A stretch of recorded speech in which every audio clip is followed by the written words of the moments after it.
Well, welcome back to Tampa Bay's Morning Blend. As we have mentioned before, there are healthcare needs outside of COVID-19. We know COVID-19 and the coronavirus is getting a lot of attention, but that doesn't mean that some other health factors should not be at the forefront of your mind. This morning, we are talking about vein disease and varicose veins. And one of the leaders in the treatment options, of course, is Dr. Wozni of United Vein Centers, who we've had in studio several times. So happy you're able to link in with us through this new format, this new normal that we're all kind of dealing with. Good morning, doctor. Good morning. Thank you.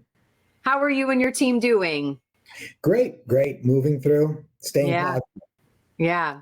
So it's interesting. We were talking about vein disease right before we got started, and it's not necessarily, which is kind of bizarre because I feel like we've talked about this a lot, that it's not necessarily the procedure for it, an essential, procedure that may need to be done. But this is a big issue for people.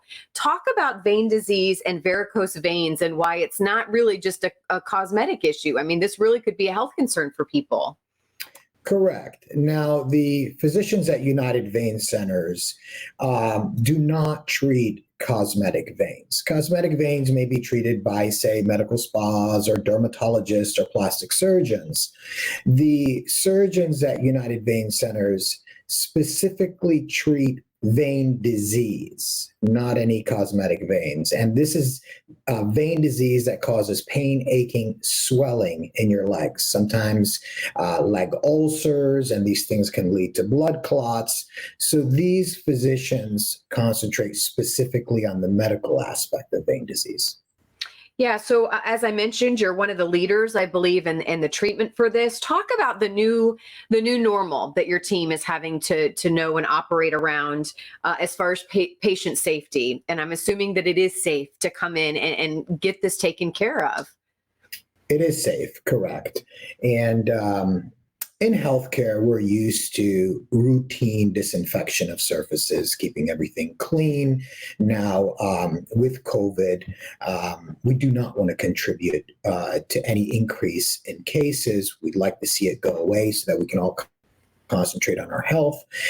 So we continue to disinfect and clean surfaces, tables, chairs, doorknobs, and any touch points.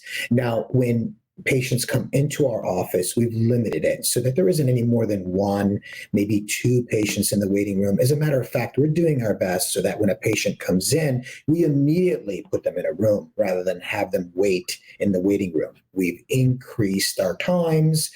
Everyone gets a face mask, patients, staff, everyone gets a temperature check. When you come in to see us, you'll have a temperature check. Now, the good news is that taking temperatures is very effective. About 88% of patients who may have COVID will have a temperature. So we'll check staff temperature daily and patients. In addition to that, we'll screen our patients on the phone prior to their appointment and during their appointment to ensure that they do not have any symptoms of COVID.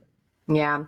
Less than a minute here. Again, I really want to stress if this is, especially if people are in pain or if they're suffering right now from these varicose veins, how important is it that you do make that appointment, come in and see you and have this taken care of?